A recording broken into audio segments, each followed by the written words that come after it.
When I zoomed in on the image, I realized he was still there. When Helena's heart stopped that cold June afternoon, something inside her didn't stop. Something she never knew existed began to pulse with a strange, almost luminous force. She could see her own body stretched out on the floor at the bottom of the stairs, the pool of blood slowly spreading across the white marble, but she felt no pain. What she felt was a terrifying clarity, as if she had spent her entire life looking through a fogged window and now, finally, someone had wiped it clean. Life after death wasn't the dark void they had taught her about in childhood. It was an awakening. An awakening, she would soon understand, hurts more than dying. Around her, everything kept happening.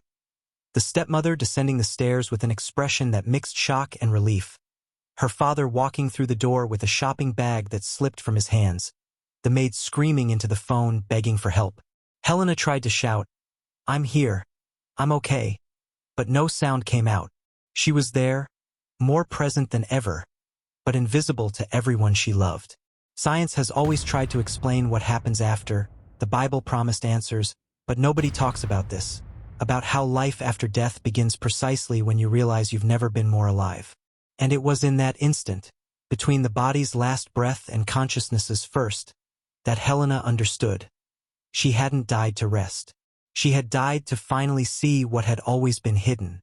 3 days after the funeral, Helena's father found an old Polaroid camera in her bedroom drawer, hidden beneath journals and dried flowers she had collected over the years. He remembered buying it for her 10th birthday, back when life was simpler and his daughter's laughter still filled the house like music. With trembling hands, he pointed it at the empty hallway where she used to run, pressed the button, and waited for the image to develop. What emerged wasn't just a photograph of an empty corridor.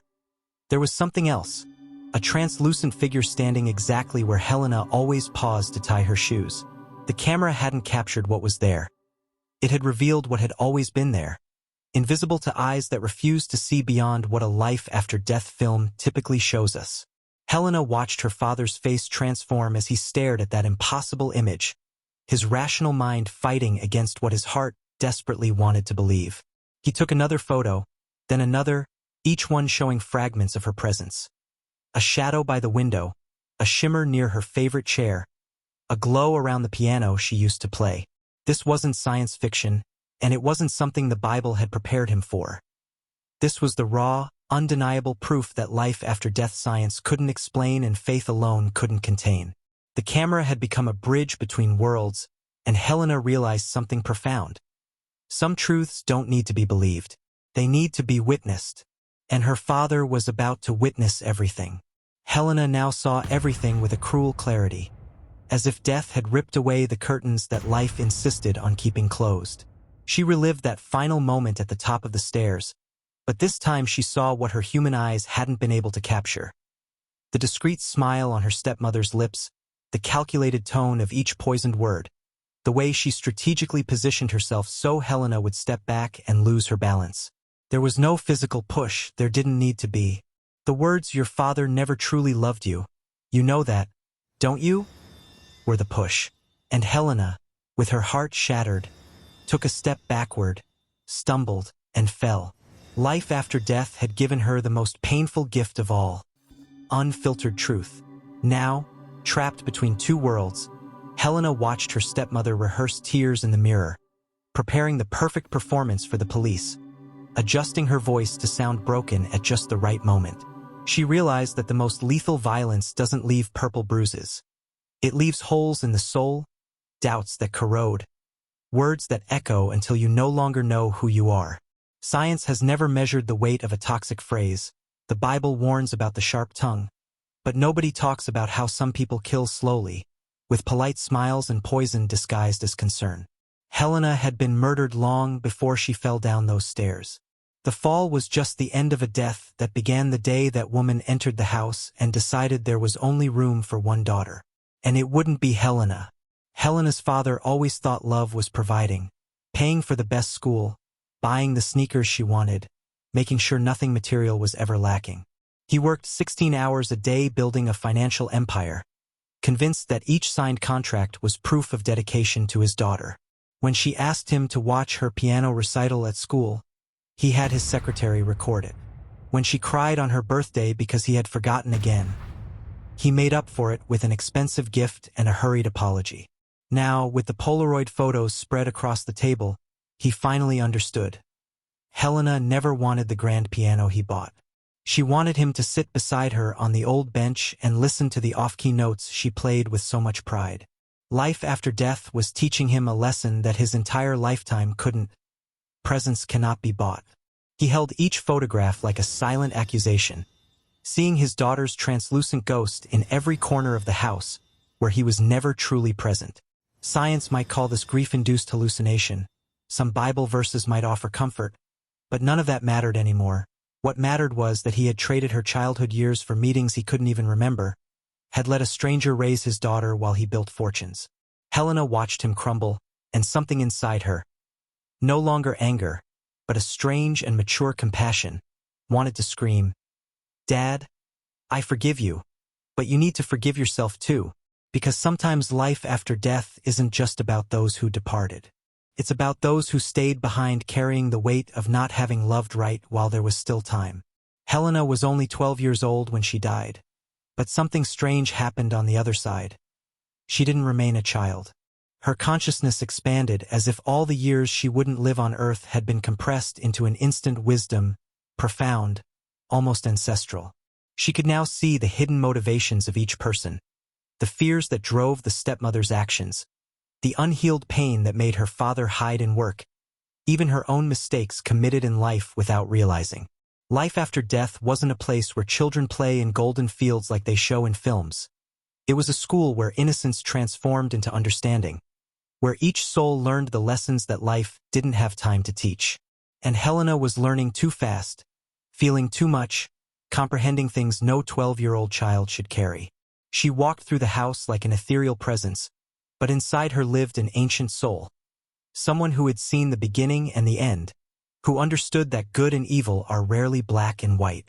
Science would never explain how a girl who had barely finished elementary school now comprehended quantum physics, theology, human psychology at a level that frightened even herself.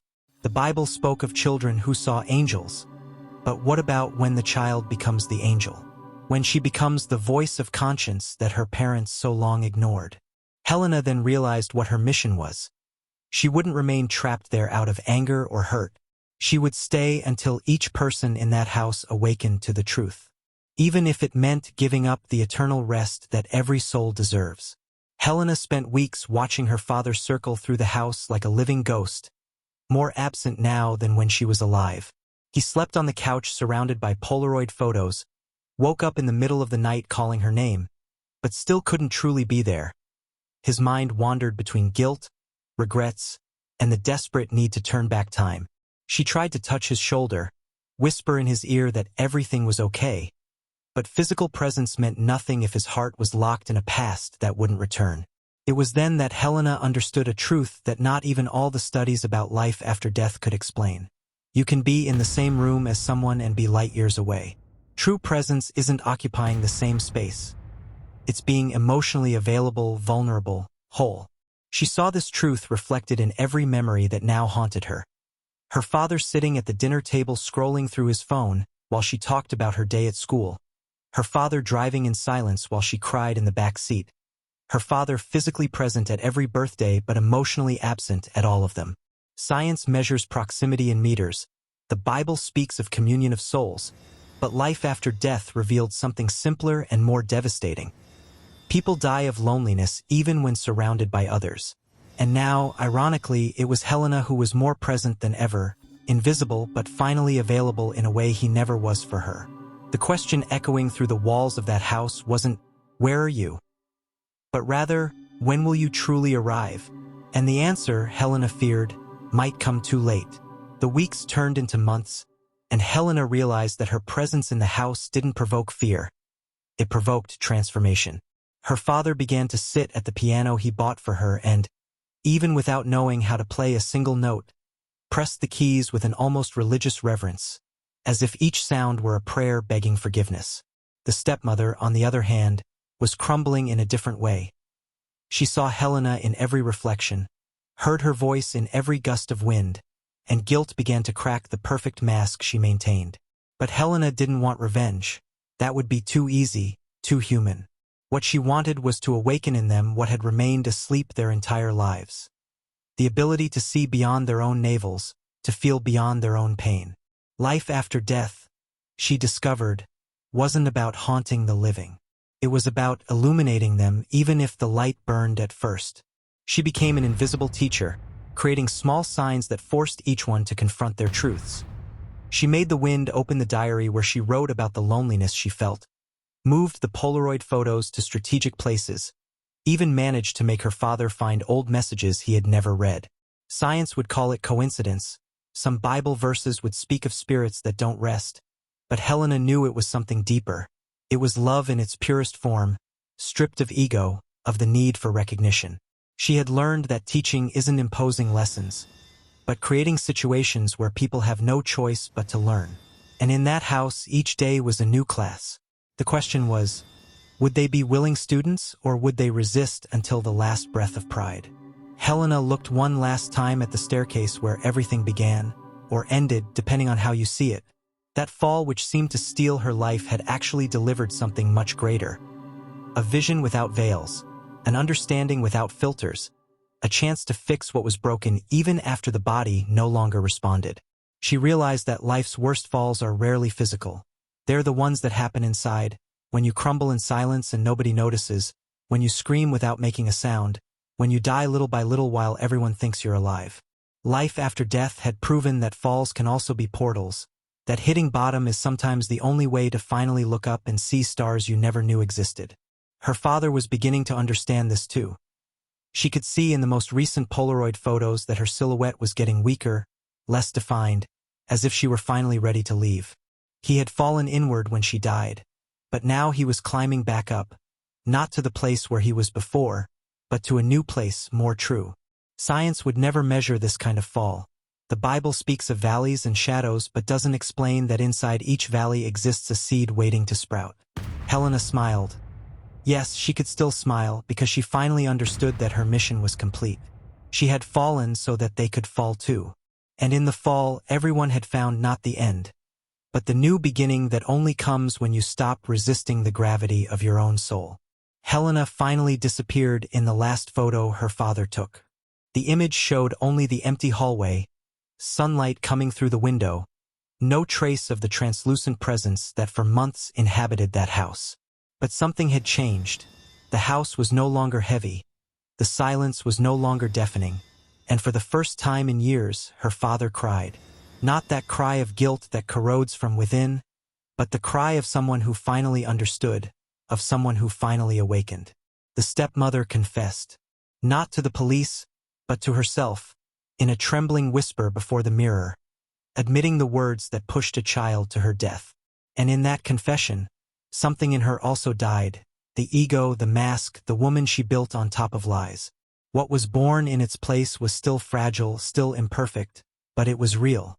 Helena had departed, but left something that no life after death science can catalog and no Bible verse about life after death can summarize. She left a house full of people who had finally learned to be present. Her father began to truly play piano, not to impress anyone, because now he understood that music isn't about hitting the right notes. It's about feeling each one of them. And each note was a love letter to the daughter he lost when he still had her. Now we resurrect each time we choose to truly be there. Are you truly present in your own life? Or are you just occupying space, waiting for a fall to finally wake up? Leave your answer in the comments. I want to know what fall made you look inward. And if this story moved you, if it made you rethink something, share it. Because someone you know need ask you something you won't be able to ignore. How many Helenas exist around you, invisible not because they died, but because you never truly saw them? How many people are screaming in silence waiting for you to zoom in on the image, for you to truly pay attention, for you to finally be present before it's too late? Helena's life after death taught a brutal lesson. We die a little each time we choose absence. And to hear this today, subscribe to the channel and hit the bell, because here we don't run from truths that hurt. We embrace them until they become healing. Until the next journey. And remember, some presences never die. They just wait for you to finally see them. But